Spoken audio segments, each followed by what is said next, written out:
back then. Yeah. It, Now I was over on the it farming still is, side but on the they're east called side, but liberals now. It still is, but they're called yeah, liberals now. Yeah. Yeah. yeah, Right. Everything's inverted. yep. The great inversion. Isn't it wonderful? It's so true. It's insane. The Well, they neocons are shouldn't. the neolibs now. It's like they're all the same, really. They're just Yeah, corporate fascists. it should be called, instead of the Great Reset, it should be called the Great Inversion. Yeah. That would Well, be a Lana, more honest name. you know, are somewhat contemporaries, I think. And, you know, back in college in the 60s, you know, we had some pretty good ideals. We're changing the world, stopping wars. And I always considered myself a liberal. In fact, most of my life, I was a JFK liberal. And boy, it sure doesn't mean the same thing anymore. But now I'm No, just a political atheist. no, now, no, the 60s, you know, that's my Sub Rosa America books that we probably should say I know. something about, because that's what I do in there is try to show people what the 60s really were about, not just Mhm. sex, drugs, and rock and roll, but hey, what about what Newsweek and Time buried as the political movement and against Vietnam and for civil rights and a lot of things, and also a spiritual quest for real Yeah. meaning and not just American gloss over. So Mhm. yeah, I love my generation, and I feel Yeah. those books really, really paint the picture that I experienced in the 60s. Oh yeah. I think sex, drugs, and rock and roll was actually a little bit more wholesome back then too. You didn't have all this online perversion and weird stuff, and Very weird stuff. you know, and we were kids, you know, and Yeah. but Well, you had cultural yeah, iconoclasts that still are impactful to this day to my generation. Like Oh, my yeah. favorite band of all time are the Doors and Jim Morrison. And people can say, well, he Yeah. was co-opted by the Tavistock Institute, blah, blah, blah. Well, no, I don't care what they say. He opened the doors of perception for me when I was in high school. Mhm. So, okay, I'm going to hit even though he record. was CIA. Okay. Yeah, I don't know. I'm gonna hit record. We're gonna get going. But I'm excited for this talk today. Extremely excited. I love Elana and her work. So let's do it. We'll fire up the podcast. Welcome everybody in things while you're doing that. Okay, welcome everybody in the chat too. All questions in all caps so I can catch them. We are live on DLive, YouTube, Odyssey, and Fakebook. Okay, here we go. And boom, we're back for another episode of AlphaCast. I'm Mike Winter, and I'm here as always with the illumined Dr. Bear Paul Lando as we come to you live and direct from the beautiful state of Jefferson up here on the Smith River, where we are so blessed to be. It's been torrential downpour for weeks now. As winter, we may actually have a real winter, which is interesting. Maybe all the organite we've been putting out there, thanks to Mitch and our community, is having an effect. Obviously, fire season's been over for weeks now, and I'm loving the rain. I'm loving the water. I've already gotten 4 or 5 days fishing on the river. No luck with the salmon, but the salmon count's higher than it's been in five years. So a lot of positive stuff right now in our neck of the woods. People moving here, people coming together. We'll have some big announcements too. Josh Del Sol and I with Reunion Summit have partnered up with Health Freedom for Humanity. I'm not going to drop the name yet or the dates yet because we haven't officially announced, but just let you know we're coming with a big online event very soon that is looking to impact. We're looking to hit 500,000 souls to raise the consciousness together, and with some big names. Very exciting times. On the farm, I know we've been busy on the farm and getting kind of prepped for winter. And I'll let Bear speak to that a little bit and what he's been doing with the new lab building we've got up. And of course, we do have our GoFundMe going this winter. We really want to focus on getting the larger building up so that we can be hosting workshops on the land come next spring and into summer. That is very important for us to connect in the real, in the 3D here, so that we can galvanize our intention onto the land here with growing food, with spagyrics, with all the stuff that Bear talks about in terms of bioterrain medicine and, of course, the permaculture and everything we do there on the land. So very exciting times. We thank you all for joining us. If you are new to Alpha Vedic, you can find out everything about us at alphavedic.com. That's ALFAVEDIC.com. And also join our online community at on Telegram at t.me/Alpha Vedic. That is just blown up. It's so fun in there. Join us. We're very solutions oriented, very positive. The mindset in there is just amazing. So t.me/Alpha Vedic. Bear, by the way, did you want to give any updates on the land? What's going on before we jump in with our wonderful guest, Elana? Sure. It's very wet. And that's all I have to say. Okay. Okay. Hayes in the barn. We had to convert our new lab building into an exclusive drying room because our new greenhouse, where we're going to have built-in dehydrators for massive drying, that is, we still haven't got the roof on that. Anyway, that's all cleaned out. Now we're ready to fully equip the lab, and I'm looking forward to winter actually, because we get caught up with a lot of creative projects and catch our breath from just lifting boulders and digging ditches outside and everything. But Elana, so delightful to have you here again. And we're saying it's been a whole year, and holy shnikes, what a year it's been, but no surprise to you, I don't think, as far as what events have transpired, right? No, this is sort of the apotheosis of what we were foreseeing in the 60s, in my opinion. And that it came in this form was a little surprising, but not really after I took a breath and realized, oh yeah, the biomedical big pharma industry is so powerful. And and as you know, I spent 2.5 years writing the present book, and it is out. I'm so excited. See, it's wow! I can't wait to get my hands on that. I know, and look at the length, 690 pages. Kind of embarrassing, but when you're doing a big thing like tying it all together, it takes some room. And Bear's holding up Under an Ionized Sky right now, which was your previous book. Yeah. For folks that haven't seen this, a wonderful read, enjoyed it immensely. And I haven't got your new book yet. I am about to order it because I can't wait to dive into it. But I have, I just watched your interview with the Dark Journalist. Great interview. Daniel's one of my favorites out there, and you guys are an amazing pair. Yeah. Elana, go ahead. You finish. Always have fun with Daniel. Oh. Yeah. Love Daniel. We're huge fans of Dark Journalist over here. Our whole community is really tapped in with them. So it's great. Yeah. So, back a long time ago, I was seeing this whole transhumanism thing unfold. Of course, I didn't have the terminology. We didn't have the same technologies back then. But when I was in my medical studies, and I was like full on in the 70s and doing all that stuff, what really hit me was that we were being taught just exclusively the physical side or the materialistic side of the scientific equation and not the other side. And so, I had my experience there, did a little work in the conventional system, but then very quickly dived into a lot of what we call, metaphysical studies. I really became a student, lifelong student of Rudolf Steiner and a lot of other folks, Walter Russell. And what I really love about your work is that, you bring that to the table. You have a brilliant science-based mind where you can ferret through that kind of jargon, but at the same time, you bring that other stuff to the table. And it wasn't till I really started wrapping my mind around that sort of material that things were really making sense, and I could, get a little glimpse of maybe where we were headed, into the eighth sphere and all that kind of stuff.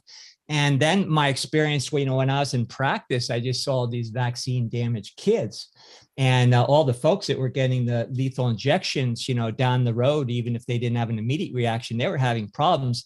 And right from the start, I was telling people, look, they're engineering your DNA, because every shot had three things. It had synthesized, we'll call it retroviruses, in order to splice things into your stuff. And then it also had foreign DNA. Then it had poisons to shut down your body's normal mechanisms to reject that DNA. So what else do you call that? And that was way back at the start of the whole jab kind of era.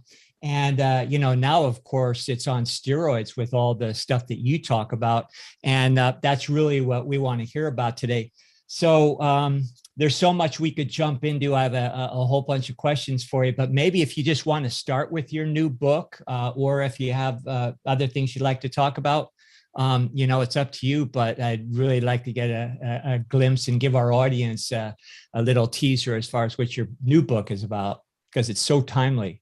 Right. No, the new book is front and center, not just because it's my book, but because it's the only book out that takes such a big, huge picture and breaks it down for people to understand that the weaponizing of the environment was primary. And again, the title is Geoengineered Transhumanism: How the Environment Has Been Weaponized by Chemicals, Electromagnetics, and Nanotechnology for Synthetic Biology. And that fourth, synthetic biology, is tacked on at the end, but that doesn't mean, really how to read that title is all those big things that I talked about in the previous two books, though I talk much more about nanotechnology in this book. Very, very important. They all sort of funnel into synthetic biology, and that's a big bite for people who think that they understand geoengineering as being solar radiation management. And David Keith, who lives in Bill Gates' back pocket, the idea of recently they had the Glasgow climate conference, which was a total joke of everybody arriving in fuel gobbling private jets and limos and feeling special for a few days. But really, that's all a lie. The whole thing is a lie. Yes, there is climate change. Yes, there is global warming, but who's doing it? It's not us. It's really the military industrial intelligence complex. And that's really what Under an Ionized Sky does, right?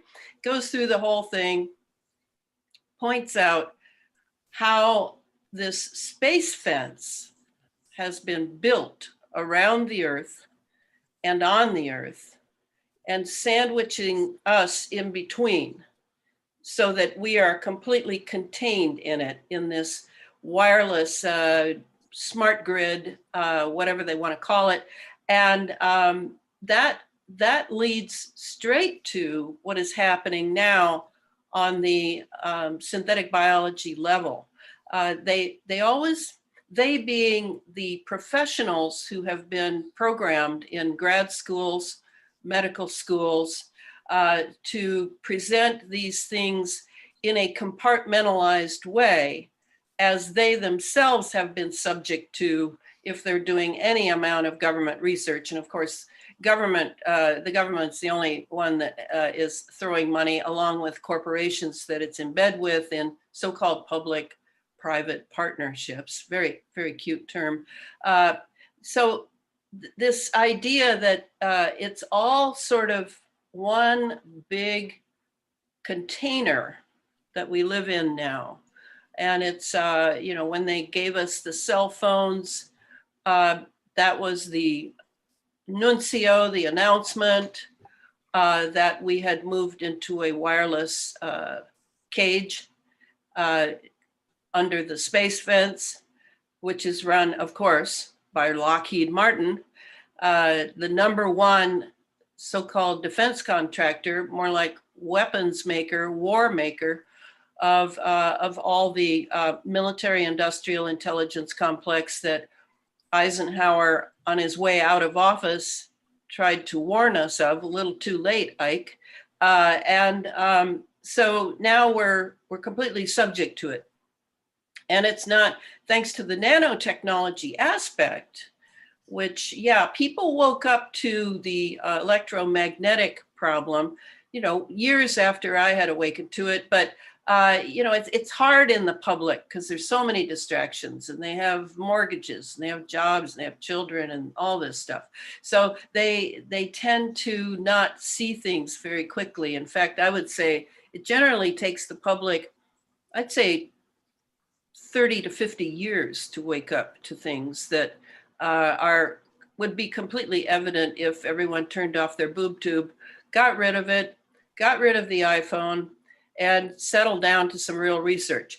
But most people in America their souls have been bought and paid for by convenience, comfort, and entertainment. Very tragic. Much better than the black cars pulling up at midnight that the KGB and the Nazis had.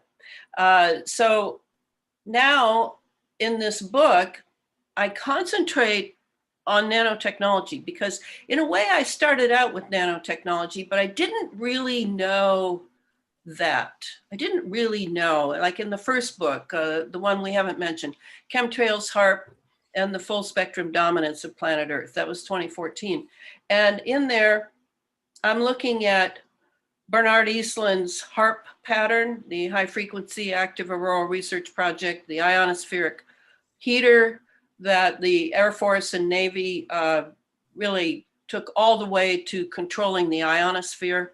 I mean, talk about weaponizing the environment. Oh my gosh. I mean, to control the ionosphere, which they were able to achieve. So then they're pulling all the ions, popping electrons off of atoms and pulling and ionizing them, positive and negative, and pulling them down into our atmosphere for a wireless cage that they were busy building, one that you couldn't really see.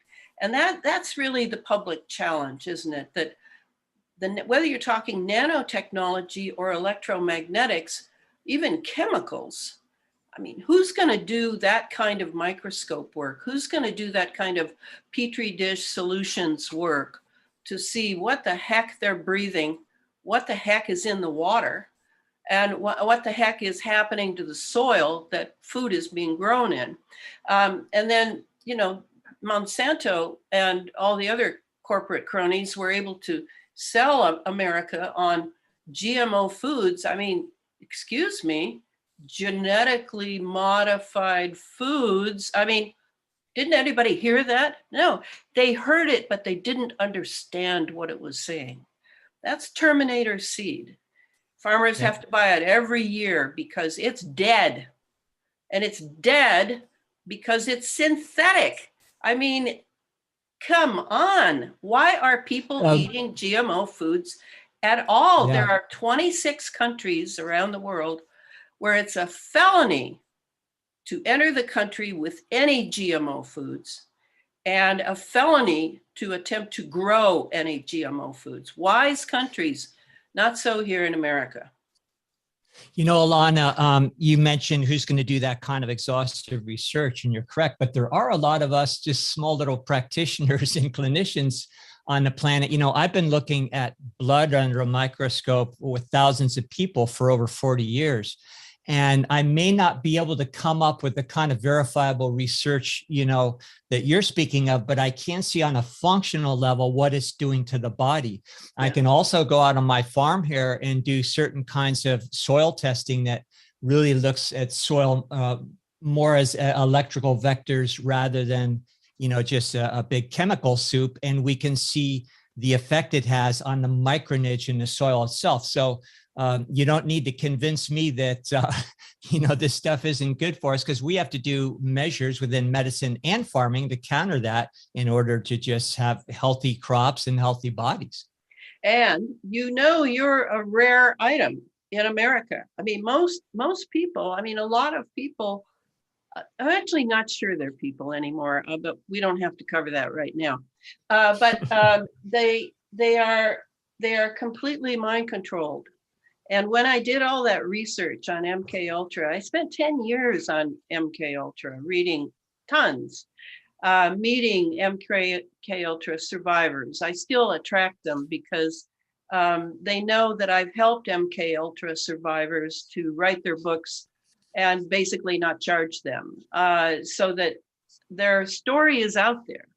And my hope is that, enough books get out there and end up in used bookstores and on park benches and in laundromats, which I make a big deal out of in the Sub Rosa America series that I wrote, where this troop of young people traveling across the desert on the Mother Road, Route 66, on their way to Dallas to see where Kennedy was shot, are stopping at every town they stop at. They immediately go to the laundromat to see if there's any important things to read, because that's my idea of what we could do for this nation as we move into this Fahrenheit 451 period, where there are all the books. If there are books, a lot of them are either old and being tossed in the garbage, or they're being changed, or they're on the internet in, these wonderful places where they really change them. So, we're in a Fahrenheit 451 situation where we may have to start memorizing some of these books. I don't know. I hope not. We, Kathy O'Brien, who's the author of Trans Nation, is going to be a guest here with us in a few weeks. And so that's going to be a good one. And she'll speak from direct firsthand experience, what you're alluding to there. And if you have any, that? Oh, wow, what is that? It's a fire alarm, but I'm going to see if it's real. I should know that as a volunteer firefighter, but I was just kind of surprised to see that going on right now. I don't see any smoke or anything. Oh, no, I never see smoke, but I'm sorry. You want to check that out real quick? It happened now, but if you have to check it out, go for it. And Mike and I will ramble until you get back. I'm going to wait to see if I have to check it out. Okay.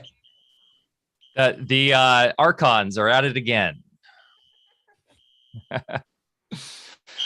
Hey, Bear, Kathy O'Brien's going to be fantastic. I cannot wait for that. I've followed her work forever.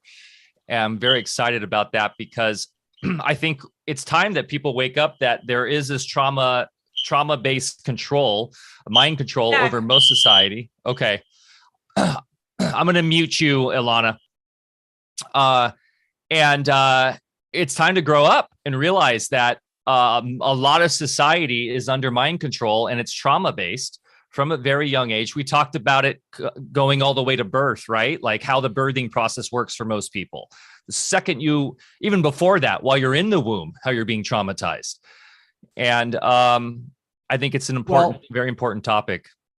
Yeah, living on this planet, God bless our parents. They did the best they could, just like I did the best I could with my folks, or with my kids. But, we're still products of the brainwashing, and it goes back centuries. And, when children are in the womb, they are feeling, the fears and the belief systems and just all the toxicity that mom has. Even the best of us have all that stuff. It's reverberating through the embryo. And, just so from day one, they come in with that, what you could call original sin, not the way the Catholics talk about it, but it really is. So until we have a planet of enlightened beings, which I believe we're in process of, it's going to be hard to, or let's just say more difficult to extract the consciousness out of newborns so they aren't hypnotized into the matrix anymore. Yeah. Yeah. And we were talking before the show, the idea of mindset and how important it is more than ever to do the work on your own internal mindset as we come to these understandings, because I know a lot of people that are following us are waking up. We get this message a lot, like, oh my God, I'm going to Alfa Vedic University right now and I'm learning so much, but also I feel overwhelmed. There's just too much to learn. And it's also a lot of, with the awakening, I realized just how daunting everything is. And that's why I think it's so empowering to do the internal work, because then you realize you're the master of your own reality. It's all about the mindset. It's all about how you create the reality with how you manifest the prosperity.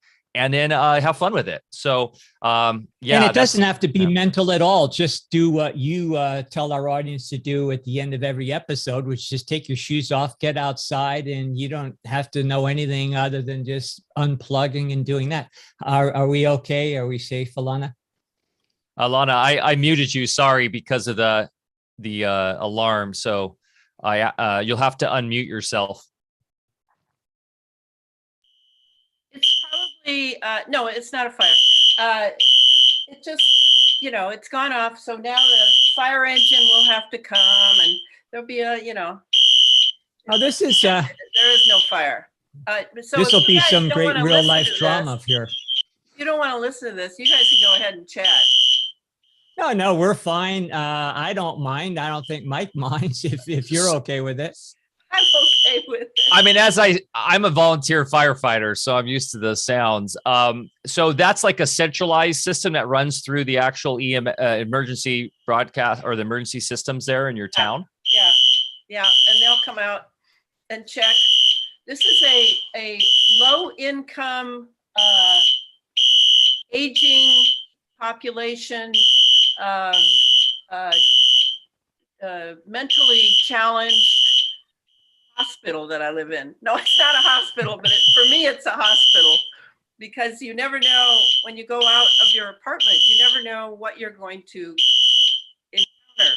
And this is my first time of living in a federal housing, like a HUD kind of place, because I'm very interested in it, and the rent is low. But oh, there, see, but it's I can't say it's the first time, but there was a time years ago when I was 18. I graduated high school very young, so my mother stuck me in a Catholic college for a year where the nuns could watch me. We weren't Catholic, but it was fantastic. I loved it there. But then I worked to get and then began to go sporadically to college. It took me 10 years to get my BA, because remember the 60s, there were lots of exciting things going on, and it certainly wasn't college. So I was living around poor people in Detroit at that time. I was working as a secretary. Now here come the secrets. I was working as a secretary in the day and a go-go dancer on weekends. Ooh. And I was making a pile of money, a lot of money. My wife did the same thing in the 60s. It was back when you wore a lot of clothes. It wasn't like it is now with lap dancing and all that weird kinky stuff. No, it was pretty clean. I think the only thing naked on me was my face and my hands. Otherwise, I was in leotards and dancing and with a black band at this wonderful place in Detroit that was near a racetrack. So there was a lot of money there and a lot of movement. I mean, it was very exciting for me to have this double life. And that was when I was living around the poor. And I mean poor, little kids going to school with twine wrapped around newspapers for shoes in the very, very cold Detroit winters, and prostitutes in my building. And I remember the day I found an old man across the street propped up against some fencing. It was super cold, and I knew he had to be dead, and he was. And to call and get the police to come, and then the aid car and whatever else, and to really experience the loneliness of this death. I just had such rich experiences, and now, here it's not nearly as rich because I'm in my apartment all the time writing and researching, and I don't have anything really in common with the people who live here, but I do brush shoulders with many of them and sort of pick up little bits of gossip, and I'm sure I'm in a totally vaccinated building, and all of them are totally glued to the TV at night. getting their daily dose of programming. In fact, their TV is probably on all the time. I don't know, but it's been good. I probably won't stay here forever. I've been here 2 years, and I sold my house, paid all my kids' debts, all my debts, and basically gave them the money, and then I live very Spartan, you might call. Now Go ahead. You were second generation in this country. I was as well. I Yes. grew up with broken English, and I've heard you tell the story. You're half Slavic and Scottish. I mean, and I think there's some good attributes you get from growing up when you have, your parents from the old country. Well, and it wasn't both my parents, just my mother. My father was Navy intelligence, scientist for Navy intelligence. I found out when I was 60 and tried to get a Navy brat in our auto insurance that he was, that he was owned by the Navy intelligence his whole life. And that accounted for some of the things that I had never understood. I was not raised with my father. He was diagnosed paranoid schizophrenic when I was 3. And I'm sure that it was a wrong diagnosis. I'm sure he was a multiple personality. He was an MPD, or as they call it now, a DID, dissociative identity disorder. And that I have the Navy to thank for that, for this guy, and his very sick satanic ritual abuse family. So why am I into this? This is what I found out at 60. It explains so much of why I was obsessed with finding out the underbelly of America and what happened to this country when we brought the Nazis over under Operation Paperclip, and what World War II was really about, and all the secret societies. It's totally the reason on a personal level of why I have pursued all of this, and I think it's well worth it to announce to people that a lot of people have a lot of shame about their lives, and that and the other with their family, their parents. Really, no one should have any shame, because this is sort of what a friend of mine used to call your earth kit. Your earth kit may have a lot of dark stuff in it, and that may be exactly what you need to fulfill your destiny and why you came here in the first place.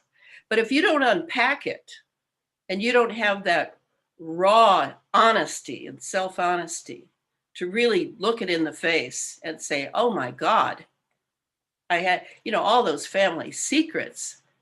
That's what, I get it in spades. And that it really helped to understand that. That was that half. But my mother and I, the Romanian mother, we left my father and went to live with her parents in the Eastern European Slavic neighborhood, 5 square blocks of very poor but ethnically rich Eastern Europeans. I mean, I still, if I listen to gypsy music or Romanian music or anything, I just start weeping.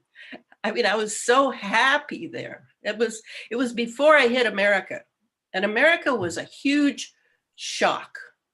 And I don't know that I've ever quite gotten over it. Probably not. But it was so commercial, and it was even in the 50s, you could see the direction we were going in. But hearing 5 languages a day on the minimum, and being speaking Romanian before English, and then being able to read early so I could read the letters from my grandmother. All that, dancing at the Romanian Hall, going to the wakes of the people dying and hearing people weep and talk. And, it was all so intimate. It was so intimate. That's what's lacking in America.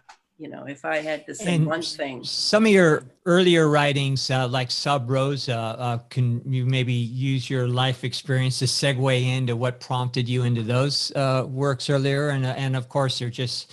I look at them as a continuous thread with your latest work here, but I love some of your original work. Yeah, and it is a continuous thread. If you with a writer, you may end up trying to piece together how they did this, that, or the other. But to me, what happened to America was so important to write in Sub Rosa America, and as you've probably heard me say somewhere, I literally could not write fast enough. I mean, it's 1,300 pages over 4 books. I never had writer's block. I don't know what people are talking about with writer's block. I've never had it, but the story and my files with data, just sheer data on all sorts of stuff. I would just go back and forth between the story and the data, and that's why some people don't like that I have so much data in the books. But these are history books. These belong next to Howard Zinn's A People's History of the United States of America. So that's there. And as I got toward the end of the book, I didn't know that I had a certain way of that I'd already decided that the only choice we had in America was to just start over from the destruction that would come because of the Freemasons and other secret societies, such as the Satanists, Satanism being a religion, that they have decided upon for America. And I feel we're in the throes of that now. We can't go back. We won't go back. And I don't know if you noticed there, but that what was the year I chose to have this great flashback of one of the main characters who's getting old and is going to meet whoever's left from the 60s now that America's collapsing, along with much of the world. It's 2019. How did I pick that date? I had a dream. Mm-hmm. I had a dream in which these at least 4-story high numbers, 2019, were on fire in front of me, on fire. And I woke up from that dream and went, yeah, that's the year I need to start in. That's when it's coming down. I mean, it was just sheer knowledge. That was in 1993, maybe, that I had that thought and that dream. So yeah, the looking at this amazing generation of Renaissance people is what I think of the 60s generation as. Not everybody, but the vanguard. Oh yeah, very Renaissance people, multiple abilities and beauty and all sorts of stuff. So we were the largest generation in history, and we came to do a job. I remember this young woman at Waldorf teacher training saying to me one day, yeah, she said, I had a vision that the 60s generation were in the spiritual world during World War II, and they were looking down and watching what happened, the bloodbath that was World War II, and that all of them girded up their loins and said, we're going in. And they all began to incarnate as one generation. I have never forgotten that. I thought she was just brilliant because, it was such a brotherhood. People can't understand that now, and that understanding that we came to work, and a lot of us got lost. We got lost in drugs. We got lost in mayhem from COINTELPRO and the CIA being domestic. We just got lost, and then some of us went to Wall Street, like Jerry Rubin and Abby, and and all these people kind of went. And now it's time to grow up. Now we're going to become capitalists, that sort of thing. But a lot of us, well, there you are. We're still cooking. We're still going, and it is. Well, yeah. Go ahead. A lot of our generation took the next drug, which was money. I had a great exchange with John McAfee when we interviewed him. And since he's a contemporary, I said, John, what's happened to our generation, And he just said, yeah, what's going on? We were all about all these great ideals, and now, have we forgotten? And, my wife and myself have one very distinct memory before coming in, and where we, looked at each other and said, don't forget. And that's stuck with us our whole For each 45 other? years of marriage. Oh, Don't yeah. forget that we know each other before you came in. And that we're in here to do a job. And we're here to do it. Yes. Yes. And we have a purpose. Yeah. Yeah. And that's something too that I don't talk about much, because people can't really understand it, that you kind of know, some of us know from the beginning, not all of us, but some of us know. And when I was 5, I remember people would say, and what do you want to be when you grow up? And I would say, I want to be a writer and a teacher. I mean, it's like, yeah. And then they'd say, but don't you want to get married? And I'd say, no. No, I had no desire to marry. But I didn't know how that would happen. You see, it wasn't like you're just plugging in like some automaton.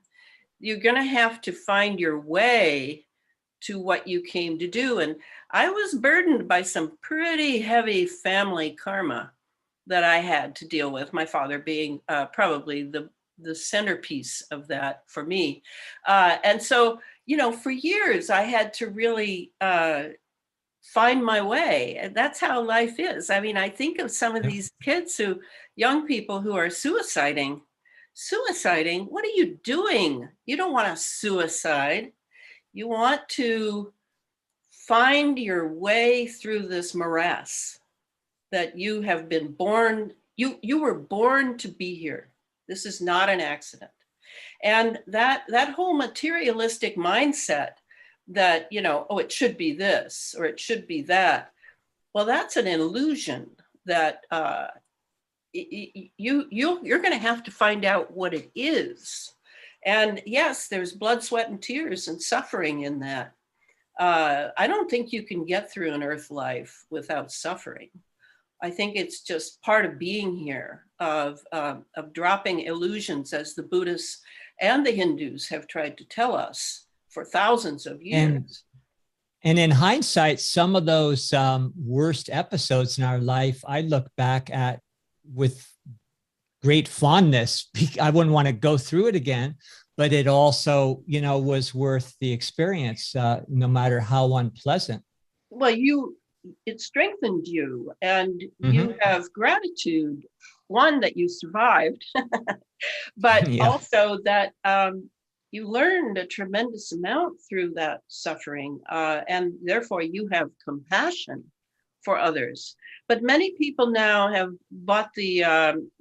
have drunk the Kool-Aid of materialism, which is that life should be one big happy event, and that you do whatever you need to do to get there.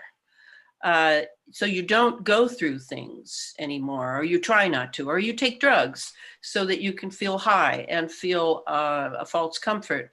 I've never fallen for any of that. There were certainly a lot of drugs in the 60s, and I took LSD 3 times, had amazing experiences, decided after that, that's enough, because the door is open. I'm a spiritual being living in a material world and a material body. I have a lot of work to do. I'm not going to do that anymore.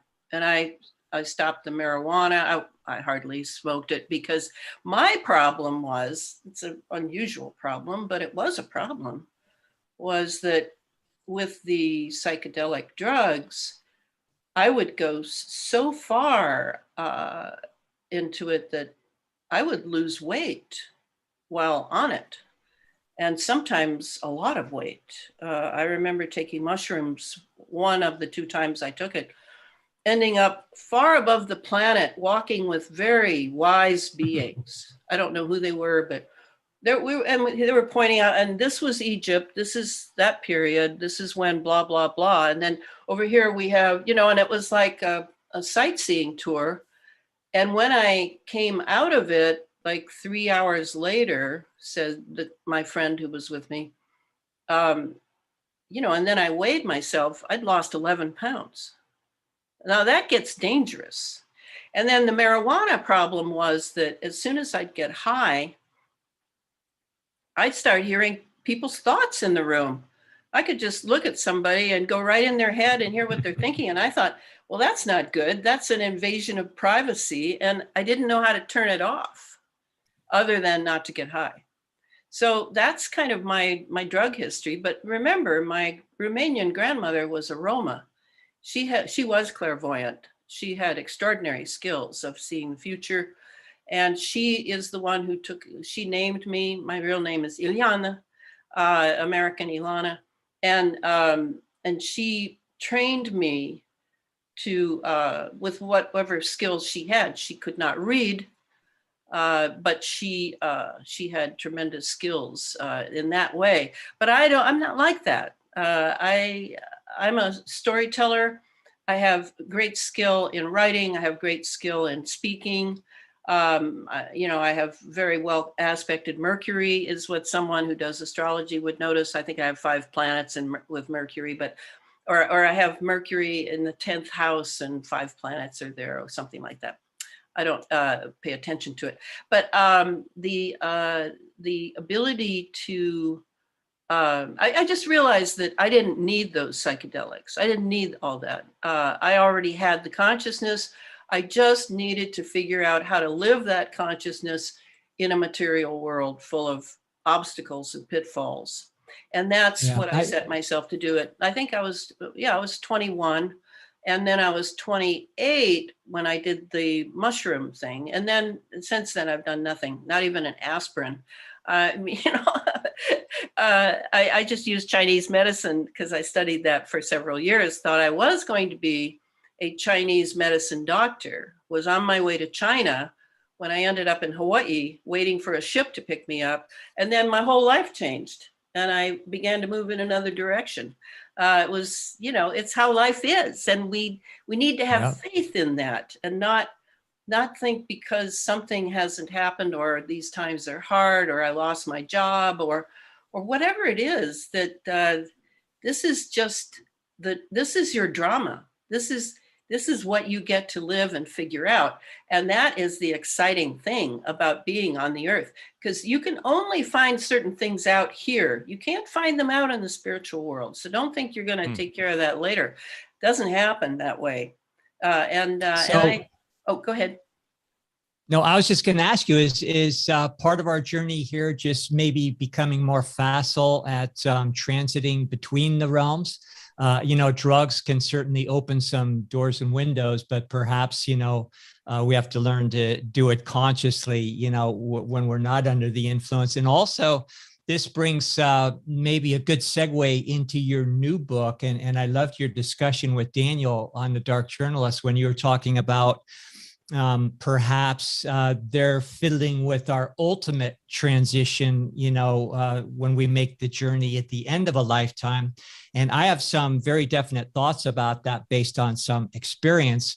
But, if we could use that maybe to talk more about your new book and maybe what they're up to on these other realms and what the end game might be. Yeah, we can get back to that. I have an amendment on that too. We talk about the dangers of materialism. Well, what about now we're looking at virtual materialism? So at least with the old materialism, we were grounded in the materialism of stuff, right? Of like physical stuff. Now we're talking about kids on TikTok all day, on phones and on virtual, in a virtual materialistic reality, which is the next level, which is kind of tying into what Bear was saying. So I'd love to, I think it's a great transfer into that. It's Zuckerberg's new Meta platform, right? Exactly. Well, and Meta in Hebrew means dead. I love that. Yeah. But I do want to say something, and then we'll go to these because they're connected. Okay. The problem with, and I'm going to go straight up against my 60s generation brothers and sisters. The problem with drugs, it'll get you to open certain doors that maybe you would not have otherwise opened. That's true.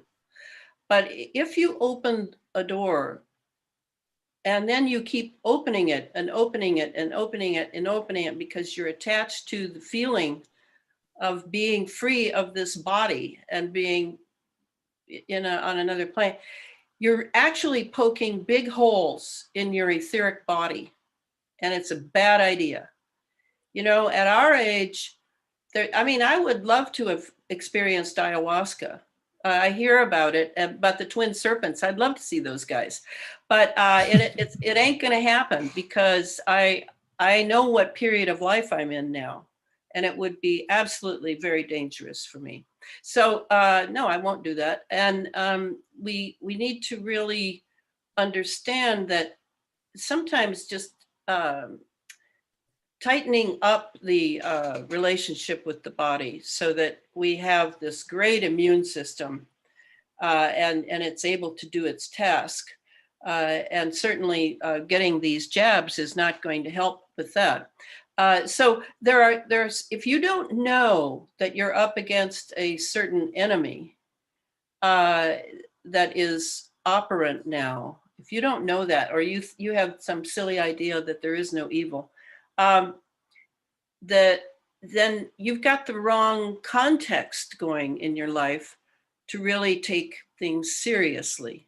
And for you, it's just a trip, maybe a walk in the park, among many walks in the park. And you're not using to its full extent this amazing drama unfolding now. You're bypassing it. And this is where you can develop tremendously as a soul by having to make decisions and having to really look at things and look deeply into things by researching and listening to various sides, etc. So very important. This is not the walk in the park drug trip here that we got going. Oh, yeah. We want to appreciate the duality versus constant seeking unity, right? That whole new age thing that kind of co-opted it. That's why I love the Christ consciousness, the Steiner, the Western mysticism. It's like facing the darkness, doing the work, right? And that's what we're here to do. Yeah. Well, and that you got me right there, Mike. That's it. I completely am so grateful that I found Rudolf Steiner, because I didn't even know there were Western mysteries. I thought they were all Eastern.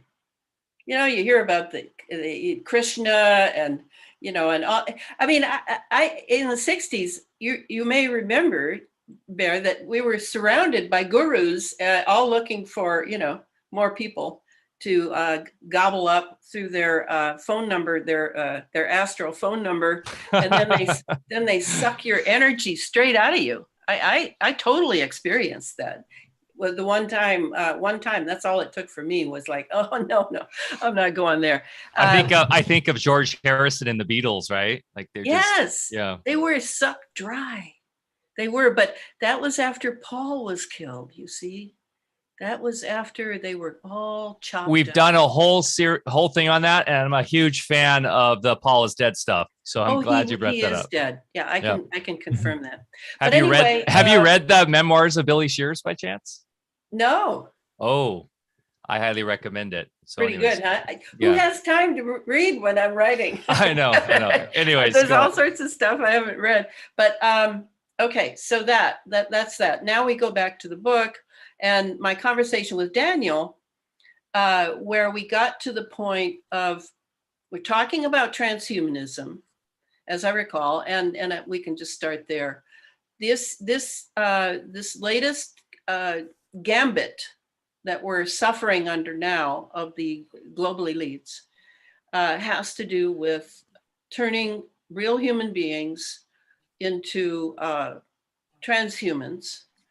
And there are many names for that, hybrids, etc. And it's a real assault.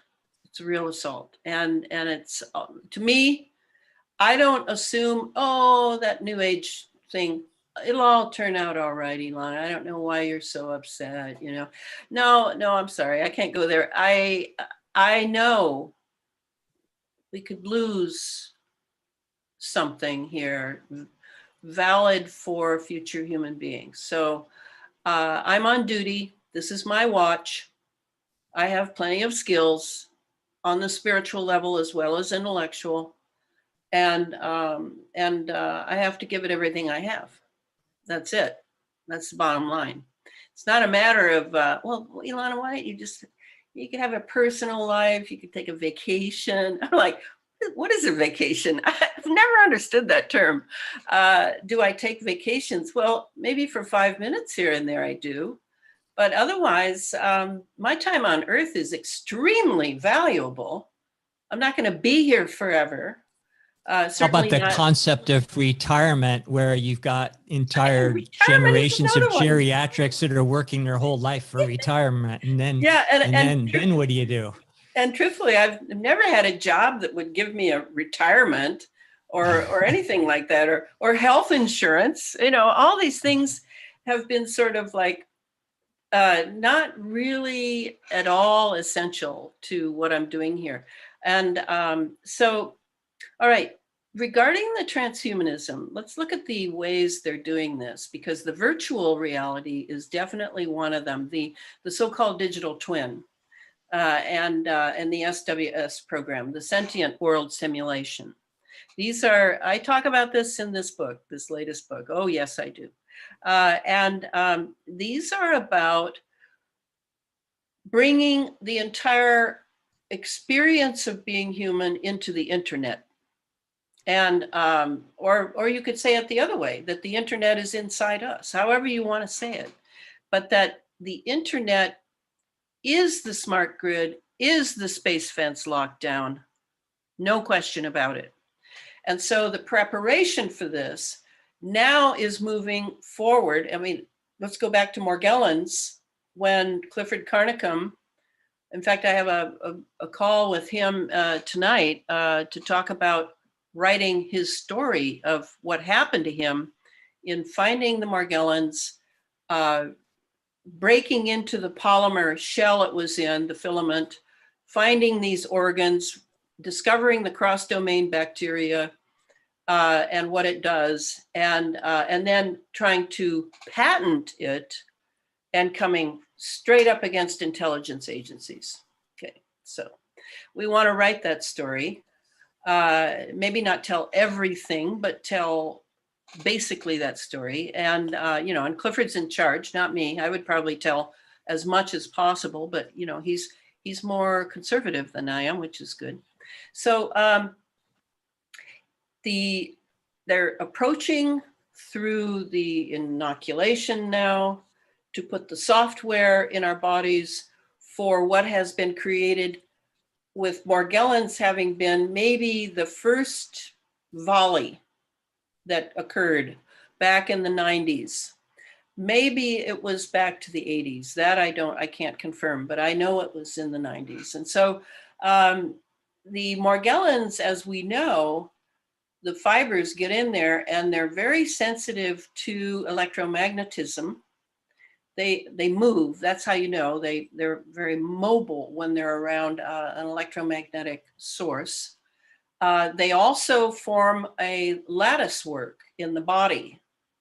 Once the filament, the black filament breaks open and the organs come out, then they get busy doing their programming, which has to do with creating a neural network in the body. But now we have the graphene oxide in the hydrogel with the quantum dots. And this is sort of the next phase of what Morgellons was. And I go into this in the book pretty thoroughly.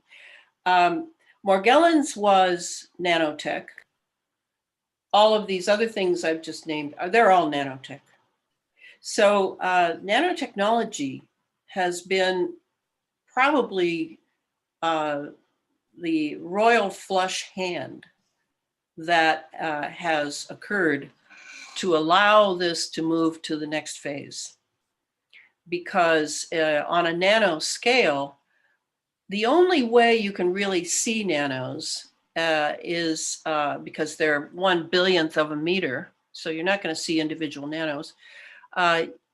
you can see them swarm.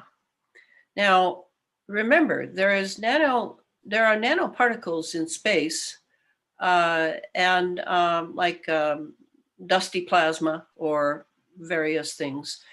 They're natural. Nanoparticles are natural, and they're in the earth. They're just tiny. They're just tiny stuff. All minerals, most of them. But nanotechnology is actually where you're building nanos with atoms. You're laying atoms next to each other. So, 5 atoms, 100 atoms, 5,000 atoms, whatever. And the original idea that Eric Drexler had when he discovered these back in the 70s is at MIT, I believe, was that he foresaw that these would lessen our workload, that we could all just really have a lot of leisure time to study and become better human beings, and a very idealistic way of looking at it. While the nanotech was building our buildings and our jets and whatever, and so the thing that kept him from pursuing it with full gusto at the beginning, anyway, was that he knew if it got in the wrong hands, that nanotechnology could actually basically eat everything natural up, and we would become a total wasteland, rather like, occurs to me, rather like Saturn. Because there is a story, and I do believe it, that Saturn, the planet Saturn, was at one time vital and viable, and was in relationship with the Earth. And, that's what the Saturnalian Brotherhood is all about. And the Saturnalian Brotherhood, I discussed that in the Under an Ionized Sky book. That is at NASA. There is a full-scale Saturnalian Brotherhood at NASA. And it's a secret society, and they have plans. As they follow Kardashev's, the Soviet astronomer Kardashev's model of a civilization, which I've referred to endlessly. First step, full spectrum dominance over planet Earth. Second step, full spectrum dominance over our sun's processes. Third step, full spectrum dominance over the galaxy. As they follow this little map here of a great civilization, this fits perfectly with Saturn and Saturn's rings. They're producing a ring now around the Earth, made of what? Made of metals, nanometals. That's one reason they're dropping a lot in the stratosphere, is as it filters into the centrifugal force and begins to drop, it will collect around the equator. And this has to do with their communications, right? To control the communications of Earth is to control the nanotechnology-based electromagnetic 5G, 6G, 7G, all the way up to whatever, 11G, 12G. It won't end. So now they're producing a human being who can survive in an environment like that. And that has to be a machine human being, which is not a human being at all. So that's where we are in the long secret space program plan, is how I choose to contextualize this big picture. Knowing what I do, the fact that I have studied secret societies for years, decades, three decades maybe, really assiduously, that really helps me in writing a book like this, because I know how these guys think. I've been tracking them for years. And Rudolf Steiner has written about them, and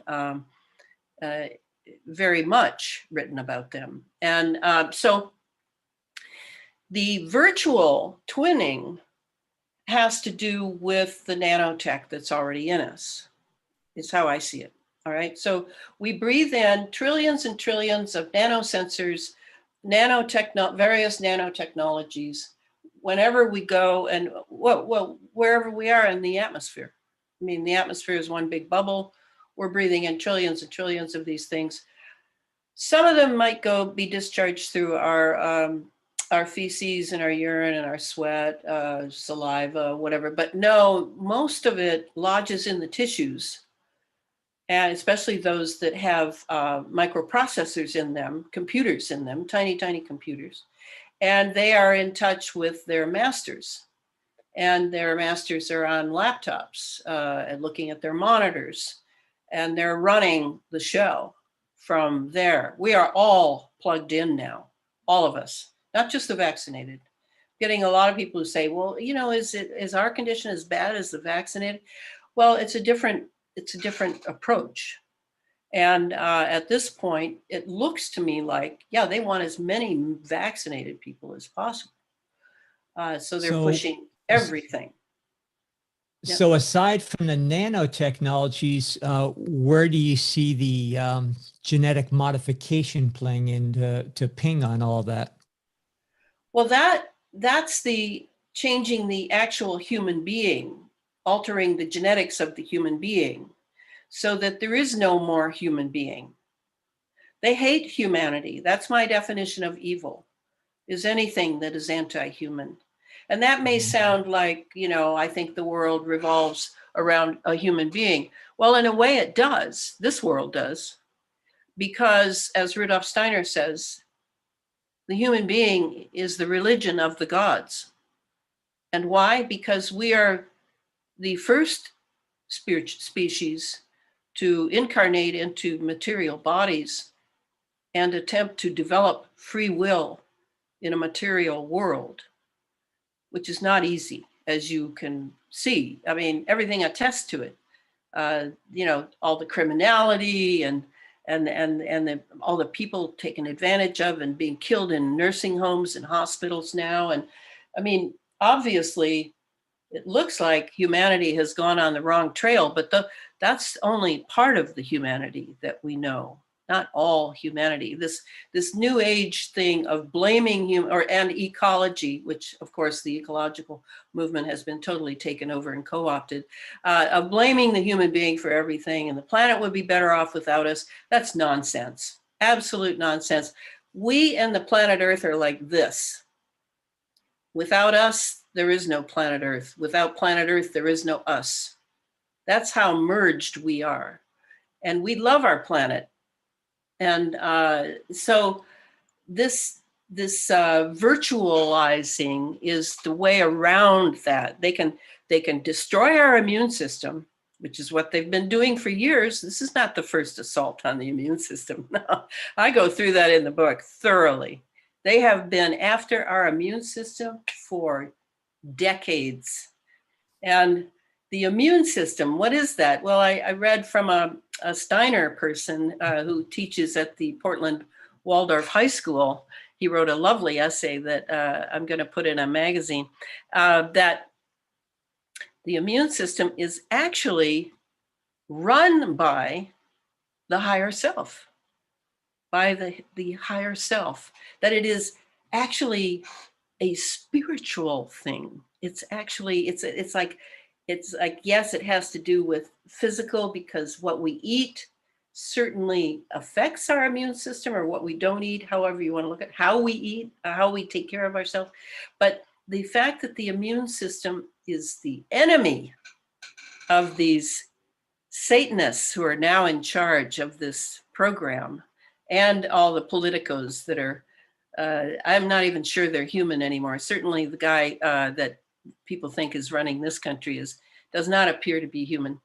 And let's stop there for a moment. Time out. What is human? This is going to make people ask, really, that's one of the beautiful things that's happening with this, is at least a lot of people are going to ask, well, then what is a human? Is it just somebody with a head and a torso and a couple of arms and legs? No, that's not necessarily a human being, because we have this spiritual side, like you were saying earlier about science, the materialistic science, pushing out the spirit so that it could take up more of what we think of as life. That's where the Western science went really wrong. And I document some of that, particularly the 1920s decision to put the term ether out of scientific language. That was a huge error that many poor materialistically minded youthful doctors and scientists have unfortunately bought, and therefore, of course, are getting everything else wrong. If you take out the very principle of life on this planet, which is ether, and you forbid it from science, the halls of science, what can you expect? So, the virtual is a way of making an Elana over here. I always put it on the right side. I don't know why. I put it on the left, maybe. And my virtual self will then, the idea being, run me, because I'll have the software in me through the jab, right? That's sort of the plan. And then once the virtual self is running the material self, then the internet will all start having consciousness. There will be no self-consciousness left. We will not be able to think of ourselves or have any conversation with ourselves. We will then be plugged into the cloud, and it will be happening through my virtual self. And then people can be killed that way. They can be eliminated. They can be made happy, and they own nothing. However you want to spell it out, that's the idea. And then once the virtual self takes over, then we're all living in the eighth sphere. And that's where the concept of the eighth sphere comes in that Daniel and I were discussing. And the eighth sphere is not just from Steiner, it's an occult concept, well known among occultists. And it is basically, because we are spirit living in matter, what they want to do is not good enough to just control the matter, like normal slavery, like the camps in World War II. That's not enough. No, they want the spirit. They want to control the human soul and therefore the human spirit, which the difference between those two is the human soul is your individual part that you are responsible for. And the human spirit is something larger and more collective. It is what Steiner calls the 10th hierarchy. We are an actual hierarchy, as the angels are a hierarchy, as the archangels are a hierarchy, as the archi are a hierarchy, as the cherubims are a hierarchy. There are 9, just as the Aztecs and the Toltecs and the Mayans tried to tell us, there are 9 levels above us and 9 levels below us in the earth, in what Steiner calls subnature. So now, in my opinion, and not just my opinion, but there are many people who feel this, the second coming of the Christ began back in 1932. And now Christ is very far into those 9 levels of redeeming each level in the true Christian impulse. And then that's why things have gotten so evil, and why evil is not even even pretending anymore to be anything other than what it is. I mean, I don't even have to research anymore to look at evil. I mean, I can just look and see what's going on. And it's all revealed. This is revelation of the method. It's right here. Yeah, and if they indeed have succeeded in capturing the astral body so that it cannot go into realms of light between incarnations, then it's going to interfere with the whole reincarnation evolutionary process. Which is very serious, because how else do you evolve as a soul spirit entity if you can't die and spend time in the spiritual world and get everything sorted out and decide on your intent for the next life and then come back in. Instead, in the eighth sphere, they're holding soul, I don't know, maybe astral bodies, holding them there, paralyzing them, freezing them there, and then bringing in with their rights others that they want to incarnate, maybe a Stalin, maybe a Hitler, maybe whoever. So yes, and I'm so glad you brought that up, because I have some new information about that. I am helping an MK Ultra survivor right now, a male, which is very rare to have males tell their story. I don't know if they're just better at biting the bullet and swallowing their pain and their story or what, but they're very rare. So in his story, he is being put to sleep, into a sleep paralysis every night, and his astral body is being removed electromagnetically and taken somewhere else. I don't know if it's a physical plane or an astral plane or what it is, but it is being used for sex shows that people are paying big money to watch on their monitors. And the people that are the partners in the sex shows, that is their astral bodies. So there are astral shows going on. And so that, years ago, I read a paper by some psychiatrist and a doctor of something going on at Alice Springs in the American underground base there. Very important base. A lot of mind control happens at Alice Springs. And this woman had been controlled by these people since MK Ultra. She'd never not been in the program. And they would knock her out, very similar to this fellow's story. And then they would take her astral body thousands of miles to an American underground facility and do things to that body, and then send it back. And the marks would, while they were working on the astral body, marks would appear on her physical body that the doctors were watching. And this is why I want to put my little theory in here, which someday may be important, may not, I may be wrong. But I believe this, just as our planet has a plasma body, I believe that this may not be the astral body, but may be what the wonderful Cypriot Christian mystic Daskalos, Syrianus Teshlis, I think his name was, said he would travel in, which was his etheric double. And now I'm getting very esoteric here, so I apologize. But the etheric double might be made of plasma, and we may have our own plasma body. Now, I have had experiences in my plasma body. I know it was not my astral, it was my plasma body. How do I know that? Well, it's more of a feeling thing, isn't it, for me? I'm not a true occultist or esotericist.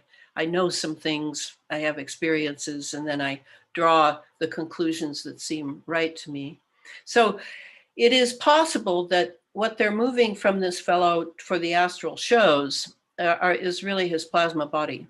And where is his astral? Meanwhile, well, his astral would be suspended out of his body, because that's what sleep does for you. It gets your astral body out of your body when you're in REM sleep. And then you have some relief in the physical body, and the etheric body inside the physical body can then repair the damages of the day. And that's why when you're targeted, you are, the first thing they take from you is your sleep. That's number one, sleep deprivation. Yep. If you can't get that astral out of the body, you begin to exhaust the immune system. And it's very exhausting for the soul as well, because the immune system is a spiritual process. I now realize. I mean, I always kind of knew it, because I would even say things like, oh yeah, well, let's see, the immune system is the physical counterpart of your consciousness, of your spiritual part. But I never was comfortable with that. And now I see why, because the immune system actually is a spiritual component connected to our consciousness, i.e. our higher self, or Steiner calls it the I, like I, or Ich in German. That's the higher self. And the higher self does not truly incarnate in us. It gets closer and closer and more dense, more into density. But basically, it's up here somewhere.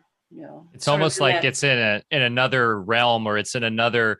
I've heard it called time space, and so where we're in space time, and that the DNA is an antenna that allows us to connect to our higher self, which then affects our immune system and everything. So if they can tweak that DNA to disconnect that connection to our higher self, that might be a way that they're creating this prison. Have you heard of the Pine Gap experiments done in the 80s?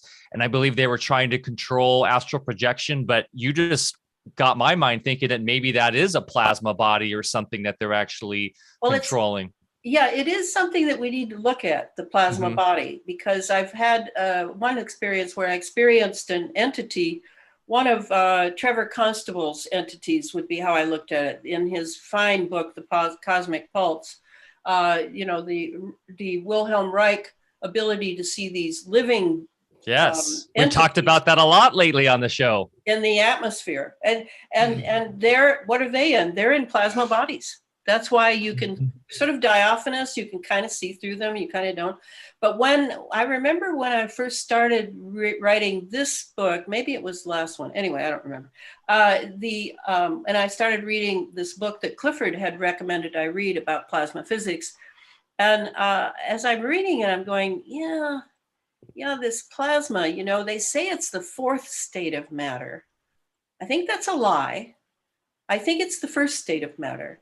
Because how it works, if the electric universe people are right, which I think they're mostly right, they're not right on some things, but is that space is filled with ether, completely filled. I once left my body at night one night and zoomed up there, and I remember passing the moon over here, and then I got up into dark space. The further into dark space I got, the more it was like, oh, wow, silky chocolate pudding. Oh, it was just heaven. I was just in ecstasy. And then I'd think something like, oh, I don't know if I really want to go back. Suddenly, boom, I'm back down, hovering outside the window where I could see myself sleeping. And so I went up and down several times. But it was the last time I was up there, and I slid into that chocolate pudding with just delight, absolute deep, deep delight and ecstasy.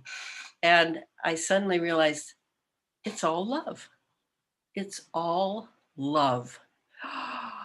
I just couldn't believe it. And that love of God thing, I've always known it's true, but I haven't understood it.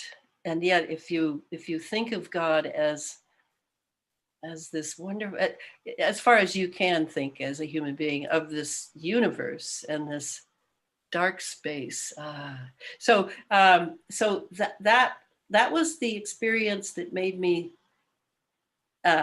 When the entity came, and it was a big. And maybe you've heard me. Maybe I said it when I was talking to Daniel. It looked like a big skate fish, and when I say big, it was probably 20 by 40, maybe feet. It was a ship. It looked like a ship to me. And as it kind of cruises in, I'm watching it approach because I'm in my plasma body. My body is asleep upstairs. And I'm standing out in my lawn of the house I used to own, and I'm watching it approach, and I go, oh my gosh, it's coming along the same path I took when I went up past the moon. And then I realized, oh, yeah, I left my frequency along there. Of course, that's how it knows to find me. Yeah, like breadcrumbs, like Hansel and Gretel. So it comes and right away we're in simpatico with our minds or our consciousness, and I'm realizing at the same time it's being very friendly, but it's very big. And then that's when I noticed that what I thought were portholes are actually gills, and it's breathing. And then I realized, yeah, it looks like a skate fish, and I can tell without touching it. But maybe in a way, my sense of touch went up and touched it without going, my whole body going, because its skin was raspy, like when we used to dissect sharks when I was in biology in college, because I was in University of Hawaii. It's like sandpaper. So so I'm looking at it, and then I realized, oh, if I were the least afraid, I think I might be abducted. And then I was like, yeah, but which body? And meanwhile, there I am. Elana is like this. I'm thinking, would it be this body that would be, I'm considering the possibilities of which body it would take. And yet I was not afraid, and it could tell I was not afraid, but it was sort of watching me with a sort of predatory aspect. I was still interested in this ability to, because I knew it was reading my thoughts. It had much greater skill than I do, but I was in my plasma body, which really helped a little bit. And finally, it decided that it'd probably gone as far as it could with me. And then it just cruised over me. And as it cruised over me, I could feel the field, that radiation field. And then it shot off super fast into the west. And that was my one experience of these critters, as Trevor called them. I used to communicate with him before he died, email. So anyway, let's consider the plasma body. Let's go back to the virtual idea, because this is really important. So this virtual self, this is not easy. Yeah, they want to control our mind. Our brain, let's say the brain first, but they want more than that. These are elites. They want the occult stuff. They want the really, because they want to thumb their nose at the gods and take their precious human being from them and run this planet the way they want to run it. That's really what's going on here. I can feel it with every fiber of my being. And so they want to, the virtual self, the virtual Elana, is not only going to have to run my brain. That's a piece of cake. They've got all the frequencies for the brain. But it's going to have to also run my mind, which is part of my soul, which has to do with my subtle bodies. And if they're certainly the astral, the etheric, and the if I'm right, the plasma body. So, or etheric double, could use that term as well, I think. I think they're the same thing. So anyway, that's not easy. That's not easy. So it's much easier if you've got people who aren't human anymore. Yeah, much easier. Yeah, just get that soul out of there. Just forget it. And make the automatize the ones who were previously human. So I think that's what they're up to now, would be my guess, for the human race. Now, for people like me who are somewhat conscious, well, that's a little harder. And that's why I'm not afraid at all, because I have a lot of allies on the other side, you might say. And I have a lot of allies here this morning. I just had someone call me today and tell me anything I need, just let him know. I mean, it's like, hey, I got some allies. So that's kind of, did I take it far enough for you, Mike? Or should I have stayed more with the virtual self? Because I really think that I'm in touch with some targeted individuals in which the virtual self is now operant, and they're having a hard time thinking, holding on to their thoughts. They're constantly, they know that the virtual cartoon characters they're seeing are just implements of brain tampering, but still it's so real. It's so real. You know who's been targeted of late is NSA whistleblower Bill Benny. Well, I know, and that's why I was concerned about his marriage, actually. Yes, I've been following because I was following his wife before they even knew each other. I believe I was following her work for years, which was fascinating when she was in Europe. Yeah, and literally showing how she was getting attacked by this by these signals in her room. It was like ding, all these crackling noises with where she'd set up foil and stuff. And it's like, oh, tin hat wearing conspiracy theorists, but she would actually show with real hard science that she was being targeted.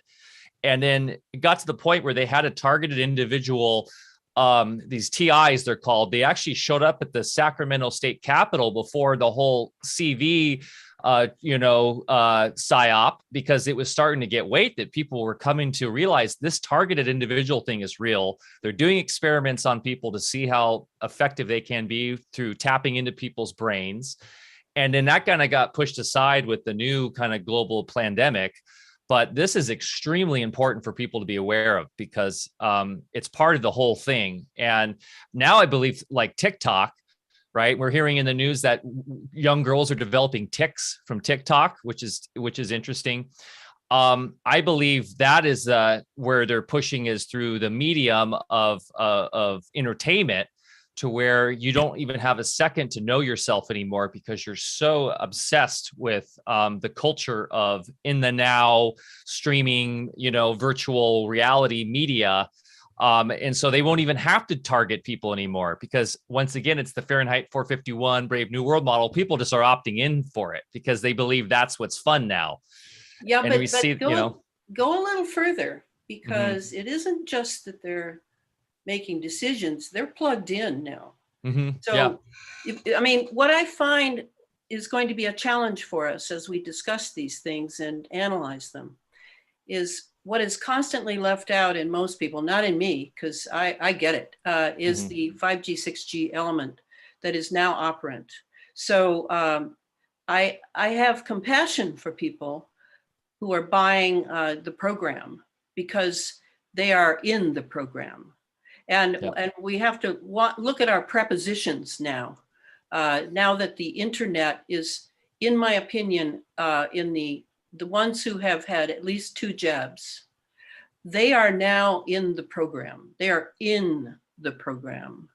They are not of it or in connection with it or making decisions about it that are bad. No, they are in it. And so now when we listen to people and see how, like on TikTok, what happens, and you can feel if they were self-reflective, which they won't be at all, then they would see, oh, wow, the TikTok thing just happened and whoo, I'm totally in it. I'm totally connected to it. I'm believing exactly what they're telling me. There's no interstice between my reflective processes. There's I'm just not having that. No, they're not able to do that anymore.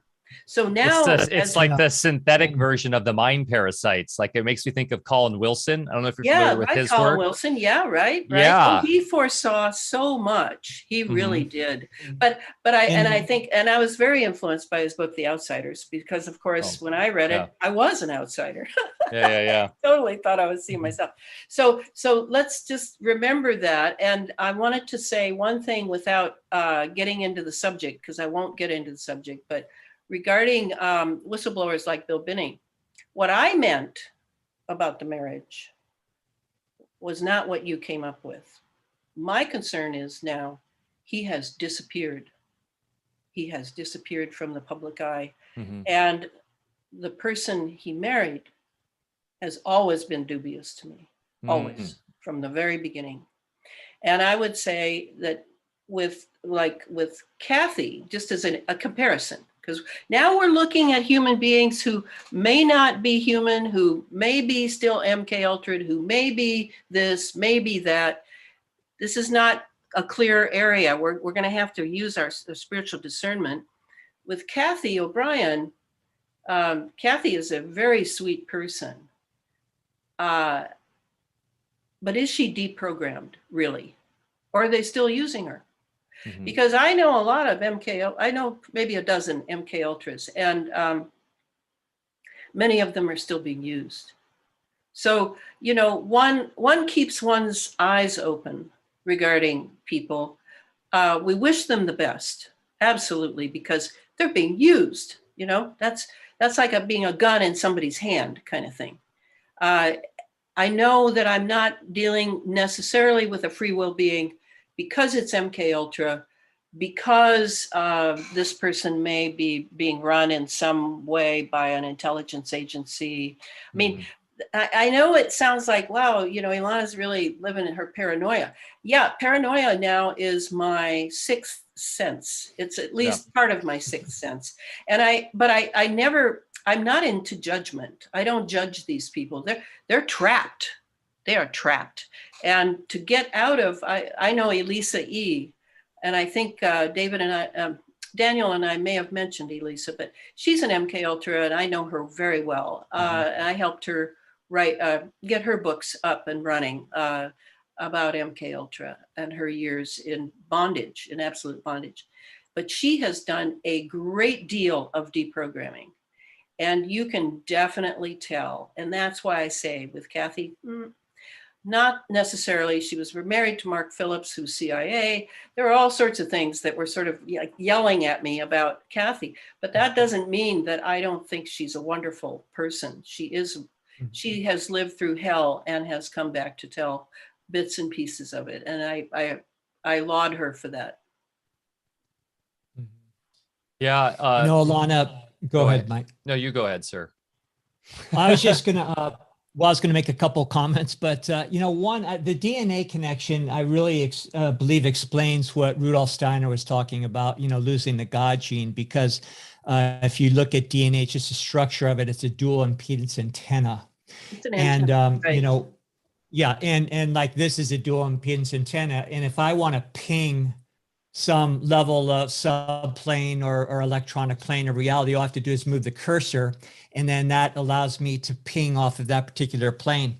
Now, in the case of DNA, what they're doing is actually altering the coding of the horizontals, which really is going to dictate what you're capable of pinging off of. So now you're talking about that higher mental body or higher self, just above our head. And, now we can't access the resonance from that higher mental body, and we're only picking up the resonance from their technology. So I just wanted to say that. And, back in the 80s, I was working with a group of people, and we were becoming very successful in accessing different realms of a person's consciousness in order to make beneficial changes in their biology. And I went through a period, doing that work where all of a sudden, every single time at the same day, which was the height of my workday seeing people, I just had to crawl out of my skin. Sometimes I felt like I had to run out of the room, and it just went on for a few months, and I didn't know what to do about it. I mean, it was intense. I did seek the help of somebody else who is very talented and aware in that realm. And she just said, you're being targeted. And this was way back in the day before those terms were even used. And she helped me deal with it. And sure enough, within a short while, I wasn't bothered anymore. But I think I know what it's like to be targeted, at least on a certain level.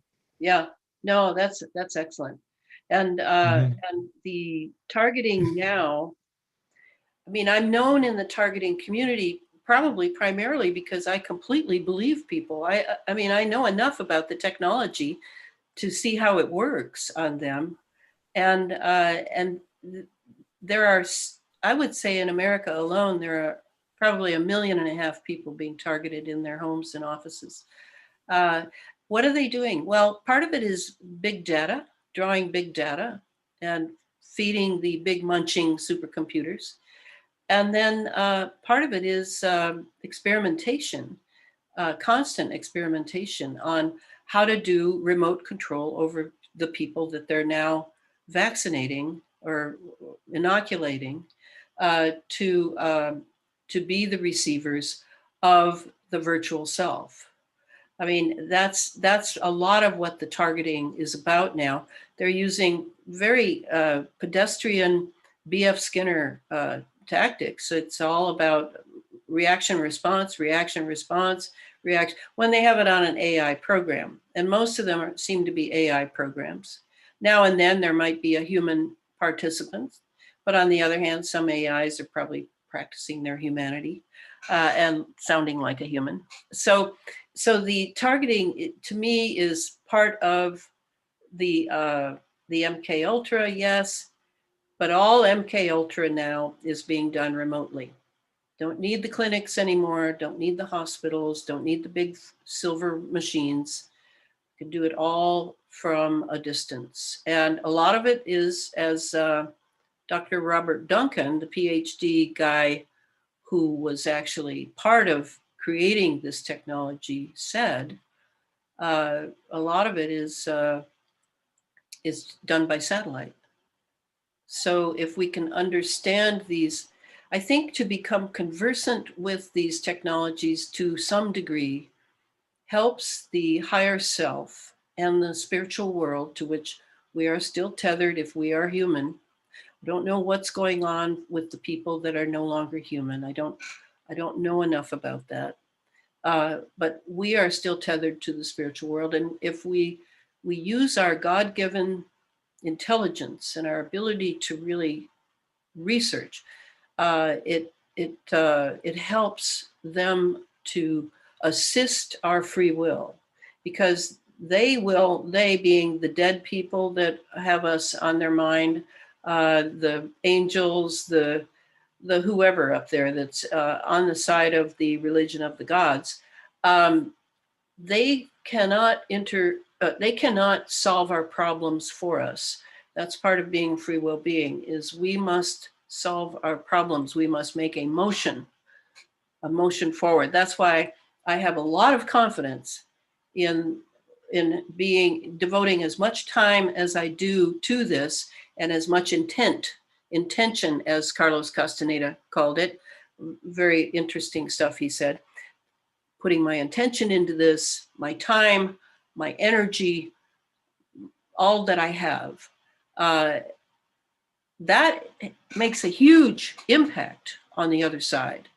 That you have just one person. Now, if you have 5,000 people doing the same thing in their own individual ways, doesn't matter what religion they're in, doesn't matter, how that goes. It's the intention, the intent. Then mountains are moved. And, that's what Jesus, whether you think of him as a master or the Son of God or whatever, that's what he said, is that you can, you will say to a mountain, move, and it will move. And that's how it works. And I know that. I'm just and one. Greater things ye shall do also. Yes. And I'm one person, just one person that knows this, the secret.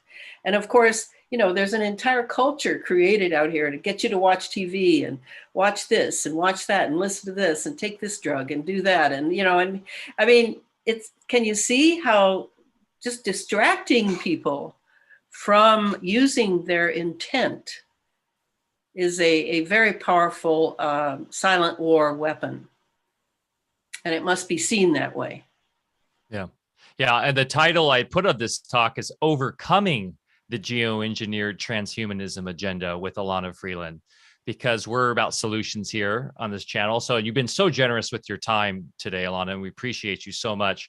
Maybe to close out, you kind of just nailed the nail on the head right there. Overcoming is each and every person doing the work, understanding our power, coming together. Yes. And I'm seeing it. That's the thing, like with channels like The Dark Journalist and the work you're doing, and with Alpha Vedic here and our friends, and all these other shows that are coming up, and the alternative media, which is blowing up as a reaction to how terrible mainstream media is, and how co-opted and corporatized and just junk it is. We're seeing it happen. We're seeing it. So yes. Maybe some closing words though, Elana, on overcoming this. Well, you just said it. What do you mean? You just said what I would say. And but more concerned, I just want to make sure people realize they can get all these books at the usual places, right? The Amazon and with this book, Geoengineered Transhumanism, I really feel it's a manual to help people through these times. And it does strengthen you to know. Knowledge is power. Scientia est potentia. The dark side knows that, and that's why they've kept knowledge from us and lied to us consistently. And it's time for the forces of light on our side, for the people, to know this, and to not just watch it in a video. The video process is very different from the reading process, folks. And we need strength now, not alpha waves, not endless alpha waves of receptivity. So my hope is that people will use this manual to prepare themselves, because this has just begun. But of course, the side of right will always win. I mean, of course that's how it works. I'm in no fear of that, but I want the human genome to continue. Yes. Yes, that would be nice, right? Well, this has been such a great talk, Elana. And what is the best place for people to find your book? The best place to continue following you? Well, elanafreeland.com is my my blog site, and my webmistress has done a fabulous job with that site. It's endlessly interesting, and so you can buy the books there. You can go to Evil Amazon and buy it there. You can to get a color copy. There's only one place you can get color illustrations. There are 60 illustrations in the book. It would be at the Rudolf Steiner bookstore in Seattle, Washington. They're the only ones, and it's completely up to them. They're the ones handling the whole color edition to make sure some people have that. Why isn't the other one color? Because the price would have been prohibitive for most people. Mm-hmm. Well, we will have those links in the show notes below, guys. So if you're watching this on YouTube or listening, just check the show notes. Please go support Elana's work. All of her books are an amazing read, actually so in depth. It's a multiple reading process. It's like first get through the first time. Don't stress out on trying to grab all the facts, because they're so detailed and so well documented too. There's so many footnotes and everything. You do an amazing job. I don't know. I mean, you're pulling from source from your higher self, I tell you, because it's transcendental what you've done with this work. Yeah, please go support Elana. You recently, we posted this amazing lecture you did on Steiner that people really, I feel like Rudolf Steiner has really become very prescient in the consciousness of the alternative media and alternative truth for a reason right now. When we did our 4th of July celebratory festival this summer, Steiner was in the air. We were talking about Western mysticism the whole time. I mean, David Avocado Wolf did a 2-hour lecture on Steiner to 500 people and families and kids, and about Ahriman and the Ahrimanic deception. And it's like, because now's the time he was talking about. So thank you so much for all your service and everything you've done for humanity. We appreciate you so much, and we will be sending lots of people your way. Fantastic. So, and everybody, if you did enjoy this talk, please give us a share, a thumbs up, send it to your family and friends. We need, the real overcoming. The solution is the knowledge and the education and getting people empowered in knowing that it's up to them. It's up to each of us. So thanks again. And as we always end the chat, get outside, get your feet dirty, get them in the soil, go plant something, go for a walk. Mother Nature is our best educator. And that's why we're here. So thank you guys. Love you. And we will see you next week as we go deep with, I always say her name wrong, but Ayla Cuesa, I believe is her name. And she is a master at the birthing process, a midwife, and is just something really important to talk about, because we're talking about bringing new life into the world and doing it properly, and then embracing the divine feminine and who mothers are. So that's going to be a really powerful show. So we can't wait to see you guys next week. Thank you so much. And thank you again, Elana. This was an amazing talk. And thank you for doing the work you guys do. This is really super, super valuable. Thank you so much. We get off on it. we love it. So Thank you, Elana. Thank We you. love you a lot, and I know we'll be in touch.